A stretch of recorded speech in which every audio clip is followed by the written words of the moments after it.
علیہ السلام کا یار ہے نا ابو بکر، ہر بات میں آگے آ جاتا ہے اور آگے تصدیق کر دیتا ہے، نہیں میرے نبی میرے یار سچے، آج تو کہے گا نا یہ جھوٹ ہے. کیا ابھی حضرت ابوبکر صدیق کو نہیں پتا، اور جا کر دروازہ بجایا، نیچے پر نکلے باہر اور کہنے لگا اے ابوبکر ایک گل دساں ہمیں دس. ایک بندہ کہتا ہے کہ میں رات تھوڑے حصے اندر مسجد حرام تو بیت المقدس گیا، اتوں آسمانہ سے بھی چلا گیا، فرشتے نال بھی مل کے آیا، اللہ نال بھی گل بات کی تھی، پھر جنت جہنم بھی دیکھ کے آیا. یہ گل منن چاہتی ہے میری عقل سے تو کوئی نہیں، تو من لے اس گل کو. حضرت ابوبکر صدیق بولے ساری دنیا کہہ دینا یہ جھوٹ ہے، تو کہ یا کوئی اور کہ ساری دنیا نے کہہ دینا رات کے تھوڑے سے حصے میں اتنی لمبی سیر کوئی کر کے آیا وہ جھوٹ ہے. اگر میرا یار کہنا پھر سچ ہے، پھر سچ ہے. اگر میرا یار نبی حضور علیہ السلام کہہ دے پھر یہ سچ ہے، میں اس کو مانتا بھی ہوں اور تصدیق بھی کرتا ہوں کہ میرے نبی گئے ہوں گے مسجد حرام سے بیت المقدس، نبیوں کو نماز بھی پڑھائی ہوگی، پھر آسمانوں پہ بھی گئے ہوں گے، فرشتوں سے بھی ملے ہوں گے اور اللہ سے بھی باتیں کی ہوں گی، کلام کیا ہوگا، پھر جنت اور جہنم کو بھی دیکھا ہوگا، آئے ہوں گے، کنڈی بھی رہ رہی ہوگی، پانی بھی چل رہا ہوگا. میں اس کی تصدیق کرتا ہوں یہ سچ ہے. یہ کیا ہے؟ یہ سچ ہے.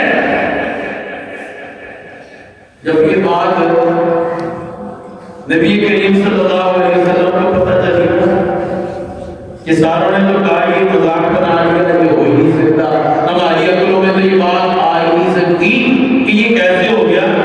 ایک ابو بکر ہے جس نے میرے سے سنا بھی نہیں. سنا کس سے؟ ابو جہل سے، میرے سے نہیں سنا. اور تصدیق بھی کر دی کہ میرے یار نے اگر کہہ دیا تو سچ ہے. آپ نے بلایا ابو بکر کو سامنے بٹھایا اور لقب دیا یا ابا بکر انت صدیق، یا ابا بکر انت صدیق، انت صدیق. اے ابو بکر تو صدیق ہے، تو صدیق ہے، تو صدیق. یہ اس موقع پہ حضرت ابو بکر صدیق کو یہ لقب ملا صدیق کا. اب صدیق کسے کہتے ہیں؟ بڑی لمبی اس پہ گفتگو ہو سکتی ہے. صدیق کیسے کہتے ہیں؟ علماء کرام نے، محققین نے، مفسرین، محدثین نے بڑے معنی کیے صدیق کے. صدیق کا ایک معنی یہ کہ صدیق اسے کہتے ہیں جس کے دل اور زبان کا فاصلہ ختم ہو جائے اس کو صدیق کہتے ہیں. دل اور زبان کا فاصلہ بڑا ہے، ایک بالشت ہوگا اس سے زیادہ تو نہیں ہو سکتا نا، لیکن ہمارے لیے بڑا لمبا فاصلہ ہے. ہمارے دل اور زبان میں تضاد ہے، جو زبان پہ وہ دل بھی نہیں ہے، جو دل بھی ہے وہ زبان پہ وہ زبان پہ نہیں ہے. ہمارا یہی اصول ہے کہ دل میں اور خیالات ہو رہے، زبان پہ اور گفتگو ہو رہی ہے. لیکن صدیق ہونے کے لیے یہ ضروری ہے. محققین نے لکھا ہے صدیق کہتے ہی اسے ہیں جس کی زبان اور دل کے فاصلے ختم ہو جائے، اور وہ صرف ابو بکر صدیق ہے. جو زبان پہ ہے وہی دل میں ہے، جو دل میں ہے وہی زبان پر ہے. محدثین نے لکھا ہے حضرت ابو بکر صدیق رضی اللہ تعالیٰ عنہ تین خواہشیں دل میں پیدا ہو، دل میں پیدا ہو. پہلی خواہش النظر الی وجہہ، نظر میری ہو چہرہ مصطفیٰ کا ہو، بیٹی میری ہو گھر نبی کا ہو، مال میرا ہو حکم نبی کا ہو، نبی حکم کرتے جائیں میں خرچ کرتا جاؤں، کرتے جائیں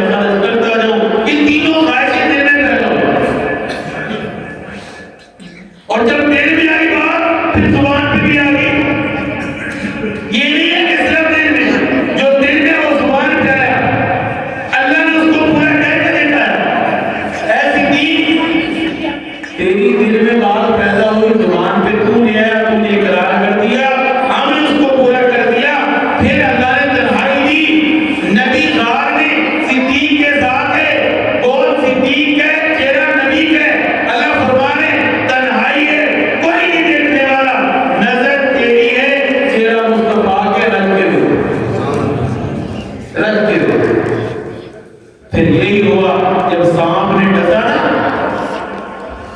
ایڑی کو نہیں ہٹایا، تکلیف ہوئی، وہ زہر اوپر آیا، پاؤں سے آگے، پھر آگے پیٹ سے آگے، دل سے آگے، آنکھوں تک آیا، پھر آنسو بہ کے جب گرا نا تو یہ آنسو کہیں اور نہیں گرا، مصطفیٰ کے چہرے پہ گرا۔ اللہ، اس آنسو کی کتنی قسمت ہے، آنسو گرا بھی تو مصطفیٰ کے چہرے پہ گرا۔ ہمارے آنسو گرتے ہیں زمین پہ گر جاتے ہیں، کہیں اور گر جاتے ہیں، اس آنسو کی کتنی قیمت ہے جو گرا بھی تو مصطفیٰ کے چہرے پہ، تو صحابہ کے چہرے پہ گرا۔ اللہ، جس سے پتہ چلا کہ ابو بکر مصطفیٰ کے چہرے کو ہی دیکھ رہے تھے نا، آنسو تائی تبھی گرا نا چہرے پہ، کہیں اور دیکھ رہے ہوتے تو آنسو کہیں اور گرتا، یہ آنسو گرا اس لیے کہ ابو بکر دیکھ ہی مصطفیٰ کو رہے۔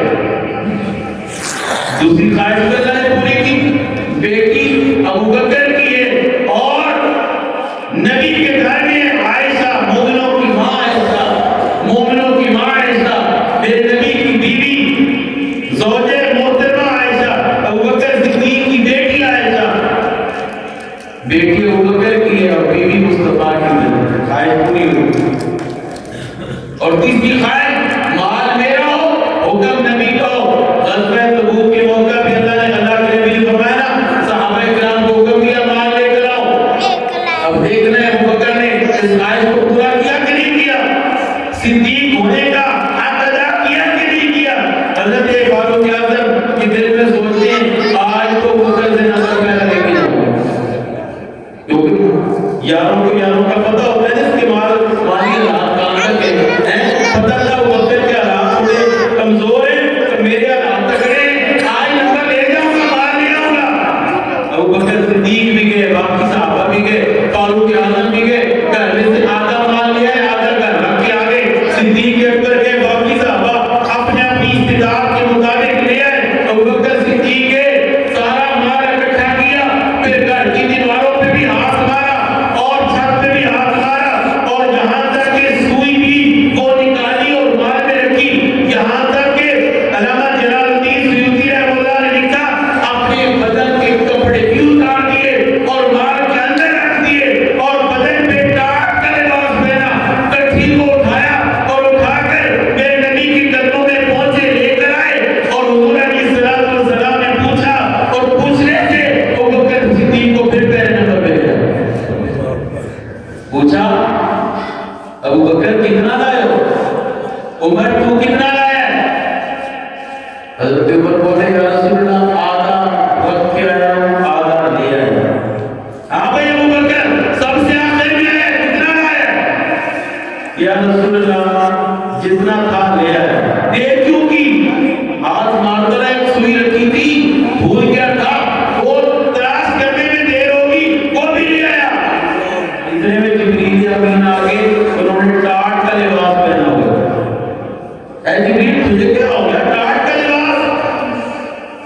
جبریل امین عرض کر رہے یا رسول اللہ اوپر دیکھیے نا ذرا، آسمان کے سارے فرشتوں نے آج ٹاٹ کا لباس پہنا ہے، کیوں پہنا؟ کیونکہ آپ کی یاد سے ٹھیک نے ٹاٹ کا لباس پہنا۔ اللہ نے ابو بکر کی سنت کو زندہ کر دیا اور فرشتوں کو حکم دیا ٹاٹ کا لباس پہنا۔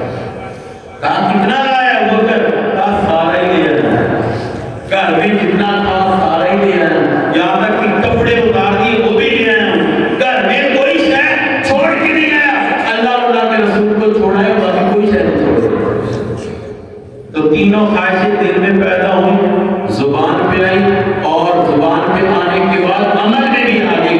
اس کو کہتے ہیں صدیق، جس کے زبان اور دل کے فاصلے ایک ہو جائیں، جو دل میں ہے وہ زبان پہ ہے، جو زبان پہ ہے وہی دل میں ہو۔ یہ نہیں ہے کہ دل میں ہو زبان پہ ہو، زبان پہ ہو تو دل میں ہو، اس کو منافقت کہتے ہیں، صداقت نہیں کہتے۔ صدیق ہونے کے لیے ضروری ہے کہ جو دل ہے وہ زبان پہ وہ دل میں ہو، دل اور زبان کے فاصلے ختم ہو جائیں، اس کو صدیق کہتے ہیں۔ علماء کرام میں ایک اور معنی لکھا ہے، صدیق نبی کے عکس کو کہتے ہیں۔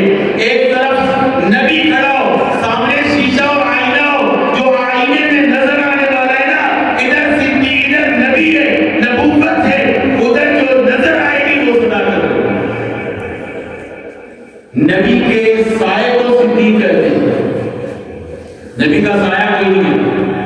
ہمارے سائے ہیں، ہم جب چلتے ہیں تو ہمارا سایہ بھی ساتھ چلتا ہے کہ نہیں چلتا؟ بولو یار، چلتا ہے نا؟ تو نبی کا سایہ نہیں ہے۔